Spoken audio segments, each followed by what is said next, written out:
Assalamualaikum warahmatullahi wabarakatuh. Selamat datang kembali di DP Channel. Terima kasih teman-teman sudah klik video ini. Sebelum kita lanjut ke videonya, mohon bantuannya teman-teman untuk klik tombol subscribe, like dan juga share video ini agar bisa bermanfaat untuk kita semua. Oke, untuk kesempatan kali ini saya akan membahas soal untuk seleksi P3K. Di sini yang akan bahas yaitu kemampuan pedagogik atau tes pedagogik. Oke, langsung saja kita ke contoh soal yang pertama.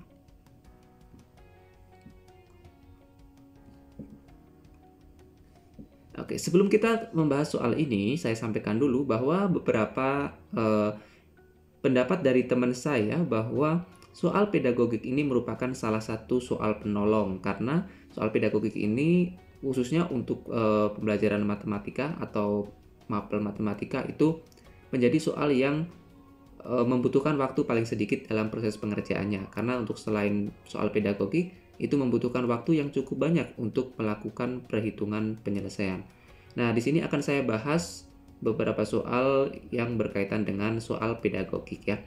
Ya, ini soal yang pertama. Anda akan menilai kemampuan murid dalam membuat lukisan. Komponen penilaian yang digunakan antara lain hasil lukisan, kemudian teknik menggambar, dan juga cara menggunakan alat dan perlengkapan, serta juga menghargai karya teman. Maka prinsip yang Anda terapkan adalah prinsip apakah A sahih atau B objektif, kemudian yang C menyeluruh, yang D sistematis, atau yang E beracuan kriteria.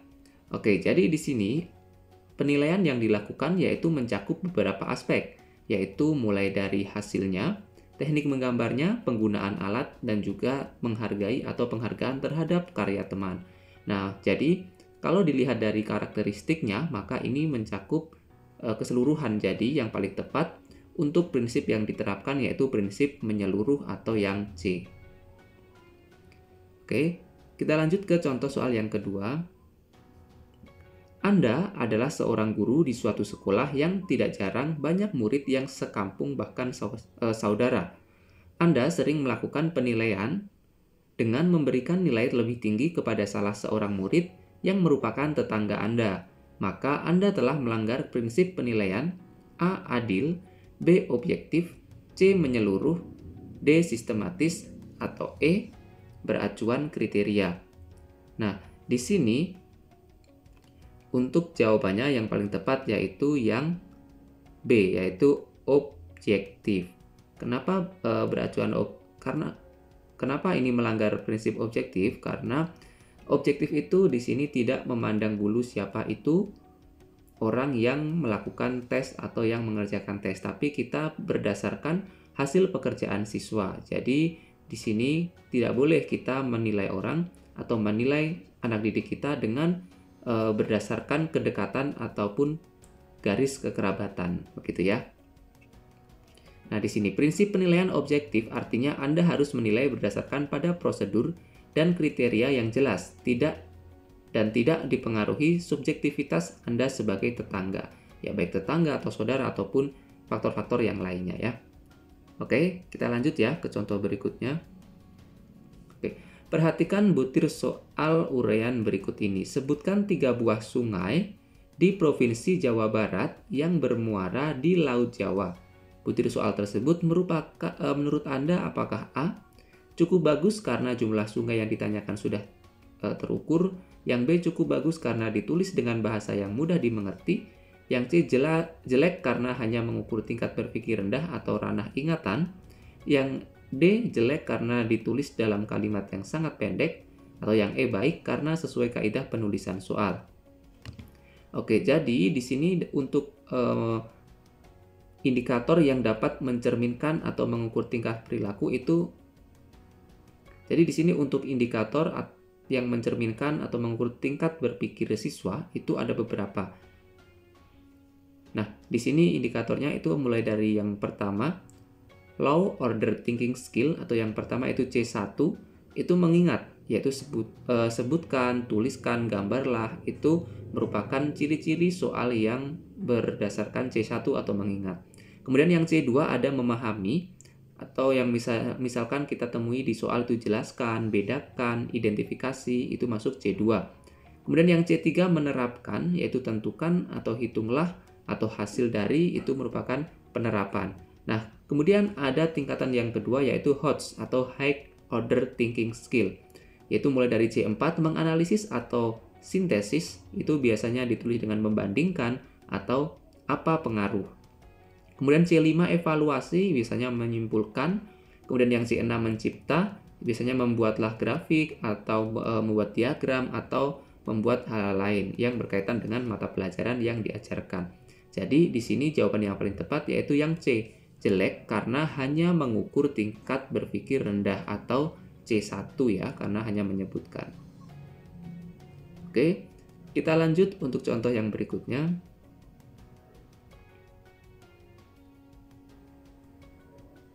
Sebelum masuk ke topik pembelajaran, seorang guru memberikan soal pretest kepada anak didiknya. Dengan melihat hasil pretest, seorang guru dapat mengetahui bahwa 3 dari 8 soal yang diberikan mampu dijawab hampir seluruh siswa dengan benar. Jika Anda sebagai guru, manfaat apa yang dapat dipetik dari informasi tadi?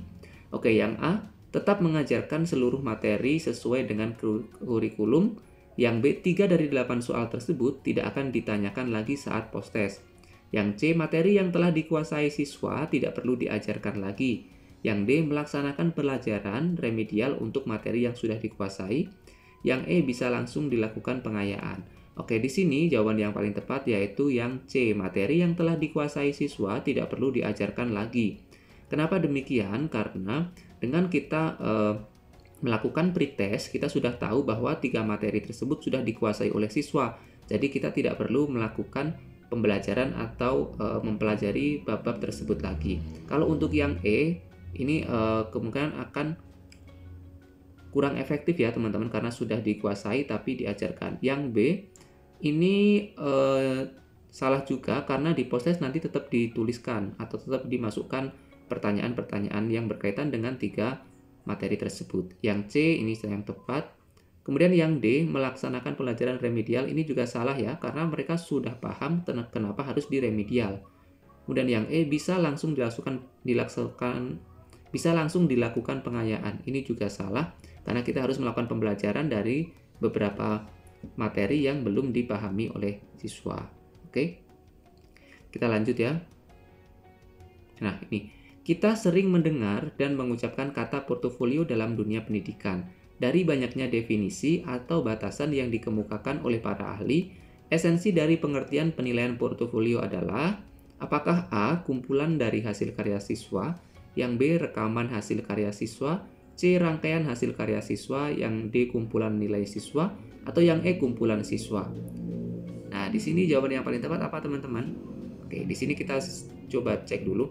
Portofolio itu adalah kumpulan hasil karya seorang peserta didik sebagai hasil pelaksanaan tugas kinerja yang ditentukan oleh guru atau oleh peserta didik bersama guru, sebagai bagian dari usaha mencapai tujuan belajar atau mencapai kompetensi yang ditentukan dalam kurikulum. Jadi di sini portofolio itu kita kenal dengan kumpulan hasil karya siswa ya, hasil karya. Oke, jadi maksudnya kumpulan. Kenapa bukan rangkaian hasil karya atau rekaman? Karena kalau rangkaian itu dia akan saling berkesinambungan, begitu ya. Tapi kalau kumpulan itu dari beberapa bab yang mungkin ada yang berhubungan ataupun mungkin tidak berhubungan, begitu ya. Oke, jadi jawabannya yang A. Kita lanjut teman-teman. Contoh berikutnya ini, selain melaksanakan perencanaan dan pelaksanaan proses belajar, guru juga harus melakukan evaluasi untuk mengukur tingkat keberhasilan pembelajaran. Di dalam evaluasi pembelajaran, dikenal istilah tes formatif dan juga tes sumatif. Menurut Anda, perbedaan terletak pada apakah A, cakupan materi dan bentuk soal, atau B, bentuk soal dan waktu pelaksanaan, yang C, cakupan materi dan waktu pelaksanaan, yang D, bentuk soal dan kondisi peserta didik, atau yang E, waktu dan tujuannya. Oke, jadi kita harus tahu terlebih dahulu apa yang dinamakan tes formatif dan tes sumatif. Di sini sudah dituliskan, tes formatif merupakan tes di mana yang berbentuk biasanya penilaian atau ulangan harian. Sedangkan tes sumatif itu biasanya masuk ke penilaian akhir semester. Oke, jadi sudah jelas ya, tes formatif itu yang harian, kalau tes sumatif itu yang biasanya di akhir semester. Jadi di sini perbedaannya terletak di mana? Apakah A cakupan materi? Bukan ya. Kemudian yang B bentuk soal, ini bukan. Yang C cakupan materi dan waktu pelaksanaan, ya jadi yang D bentuk soal dan kondisi peserta didik, ini bukan. Yang E waktu dan tujuan. Jadi yang mana antara C dan E? Oke, yang E ini bukan ya waktu dan tujuan, karena untuk tujuannya itu di sini sama. Jadi jawabannya yaitu yang C, cakupan materi dan waktu pelaksanaan. Karena kalau misalkan tes formatif itu cakupan materinya satu materi, tapi kalau sumatif itu kolektif dari satu semester. Jadi jawabannya yang C, cakupan materi dan waktu pelaksanaan. Kita lanjut ke contoh berikutnya. Oke, ini contoh yang berikutnya. Di era saat ini, tugas guru dalam pembelajaran bukanlah menyampaikan materi pembelajaran, tetapi guru sebagai fasilitator dalam proses belajar. Guru dalam memfasilitasi pembelajaran abad 21 sebaiknya, apakah A. memfokuskan diri kepada penguasaan materi pembelajaran, yang B. menjadi pengendali utama terhadap materi pembelajaran, yang C. memfokuskan diri kepada penguasaan aplikasi komputer kontemporer, atau yang D. mengutamakan agar peserta didik menguasai materi, yang E. menekankan kepada pengembangan keterampilan belajar. Oke. Jadi di sini untuk yang paling tepat yaitu yang jawaban E, yaitu menekankan kepada pengembangan keterampilan belajar.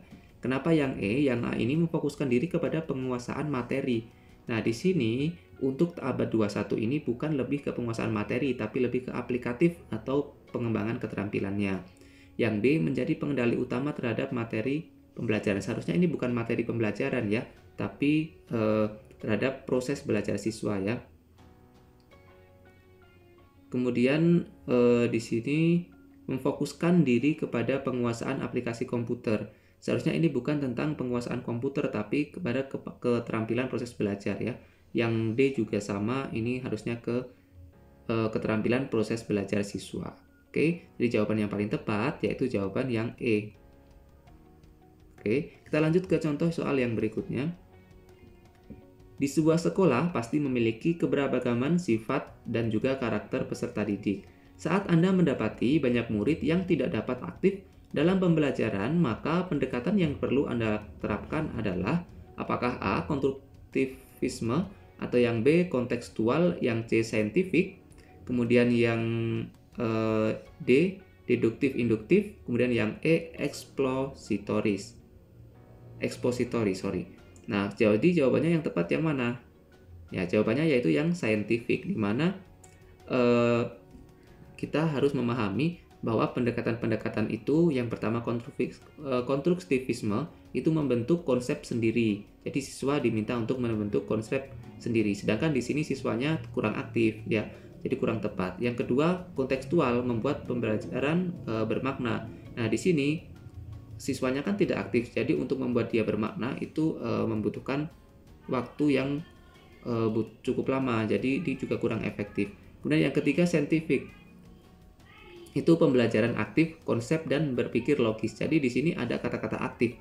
Kita harus membuat anak itu bisa aktif dalam proses pembelajaran sehingga nanti untuk proses pembelajarannya bisa berjalan dengan lancar. Yang selanjutnya deduktif-induktif itu terampil dalam membuat kesimpulan. Ini juga masih kurang tepat ya teman-teman. Kemudian yang E atau yang terakhir itu expository, itu pembelajaran langsung atau konvensional. Ini juga kurang tepat. Oke. Jadi itu jawabannya yang paling tepat yaitu yang C, scientific. Oke, kita lanjut untuk contoh soal yang berikutnya. Dalam tahap proses pembelajaran terdapat kegiatan yang disebut apersepsi. Menurut Anda, tujuan dari apersepsi di awal pembelajaran adalah apakah A. mengaitkan materi pembelajaran pada pertemuan sebelumnya dengan yang akan diajarkan, yang B. merumuskan masalah terkait materi yang akan dipelajari, yang C. melakukan pengelompokan submateri agar mudah dipahami peserta didik, yang D. merangsang dan membangun motivasi belajar peserta didik, yang E. menciptakan kondisi belajar yang kondusif. Jadi jawaban yang paling tepat yaitu yang A ya, mengaitkan materi pembelajaran yang sebelumnya sudah dipelajari terhadap materi yang akan dipelajari saat ini. Karena itu memang pengertian dari apa itu apersepsi. Oke. Lanjut contoh soal berikutnya. Pada akhir pembelajaran, murid diminta untuk mendemonstrasikan tugas belajarnya. Tujuannya agar murid tersebut mengaplikasikan keterampilan yang dikuasai dan guru dapat menilai kompetensinya. Instrumen yang dapat dipilih oleh guru untuk melakukan perekaman hasil belajar tersebut adalah apakah A. daftar cek, yang B. benar salah, yang C. pilihan ganda, yang D. menjodohkan, yang E. jawaban bebas. Nah, di sini kalau jawaban bebas jelas tidak, ini juga tidak, ini juga bukan. Kenapa demikian? Karena ini kan untuk guru observasi terkait kompetensi siswa. Jadi yang paling tepat yaitu daftar cek. Dengan dimana di daftar cek tersebut sudah disusun komponen-komponen apa saja yang akan dinilai dari apa yang kegiatan dilakukan siswa. Jadi jawaban yang paling tepat yaitu yang A. Kita lanjut ke contoh soal berikutnya. Proses belajar dapat meningkatkan berbagai tingkat dimensi pengetahuan. Saat proses KBM, guru dapat mengukur dimensi metakognitif murid melalui di sini pengetahuan metakognitif itu merupakan keterampilan bersikap secara mandiri dan tahu apa yang telah dipelajari, apa yang sedang dipelajari, dan apa yang harus dipelajari. Penilaiannya itu bisa dilakukan melalui tes uraian. Jadi jawabannya yang paling tepat yang C, tes uraian ya. Kita lanjut ya, contoh berikutnya. Anda menjelaskan konsep perkalian dengan langkah berikut. Langkah yang pertama itu Anda mengajak siswa mengamati 5 ekor kucing yang ada di halaman sekolah. Kemudian banyaknya kepala seekor kucing adalah 1, sehingga banyaknya kepala 5 ekor kucing yaitu 5 kali 1. Banyak kepala seekor kucing adalah 2, sehingga banyaknya kepala 5 ekor kucing adalah 5 kali 2. Kemudian yang keempat, banyaknya kepala seekor kucing adalah 4, sehingga banyak kepala 5 ekor kucing adalah 5 kali 4. Seharusnya ini yang kedua, yang ini itu bukan kepala ya, mungkin mata begitu ya. Kemudian yang ini kaki ya. Nah, begitu. Nah, langkah-langkah pembelajaran yang Anda lakukan dalam pembelajaran matematika tersebut termasuk model pembelajaran apakah A. inquiry dan discovery learning, atau yang B. contextual teaching and learning, yang D. problem based learning, yang D. cooperative learning, atau yang E. project based learning. Di sini ciri-ciri dari contextual learning itu media dan sumber belajar dari lingkungan. Siswa membangun pengetahuan dari pengalaman sendiri. Pembelajaran diarahkan menemukan konsep perkalian atau inquiry. Jadi jawaban yang tepat yaitu yang B. contextual teaching learning. Contextual teaching learning, jadi yang pertama itu kontekstual dengan apa yang ada di lingkungan sekitar, yaitu mengetahui tentang kucing, mengamati kucing. Kemudian yang kedua, pengetahuan dari pengalaman sendiri, atau dia dapat mengetahui dengan cara pertama menghitung kepalanya, menghitung matanya, kemudian menghitung kakinya. Gitu ya. Kemudian yang ketiga, diarahkan menemukan konsep, ya konsepnya itu berdasarkan pengalaman yang sudah diketahui. Begitu. Lanjut berikutnya. Dalam pembuatan silabus perlu memperhatikan berbagai hal. Salah satunya adalah dapat mengakomodasi keragaman peserta didik serta dinamika perubahan yang terjadi di sekolah, serta tuntutan masyarakat. Hal ini sesuai dengan prinsip apakah A. relevan, yang B. sistematis, yang C. menyeluruh, yang D. fleksibel, atau yang E. aktual kontekstual. Nah, di sini karena di sini untuk pembelajarannya itu dapat mengakomodasi keragaman peserta didik dan juga dinamika perubahan yang terjadi di sekolah serta tuntutan masyarakat. Nah, di sini jadi hal ini itu sesuai dengan prinsip yang dinamakan fleksibel. Yaitu yang D, fleksibel ya. Di sini sudah dijelaskan prinsip pengembangan silabus itu yang pertama ilmiah, yaitu berupa logis, benar dan dapat ditanggungjawabkan isinya. Relevan sesuai dengan perkembangan peserta didik. Yang C sistematis, saling terkait dengan kompetensi, memadai, cukup untuk menunjukkan pencapaian kompetensi dasar, konsisten, adanya konsistensi masing-masing komponen silabus. Jadi yang ini fleksibel ya tepatnya. Contoh soal yang terakhir. Cakupan indikator materi pokok, pengalaman belajar, sumber belajar, dan juga sistem penilaian yang dituangkan dalam silabus harus menunjukkan pencapaian kompetensi dasar. Hal ini sejalan dengan prinsip apakah A ilmiah, relevan, sistematis, memadai, atau konsisten.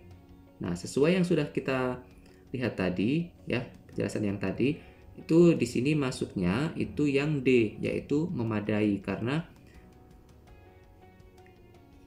di sini memadai itu cakupan untuk menunjukkan pencapaian kompetensi dasar.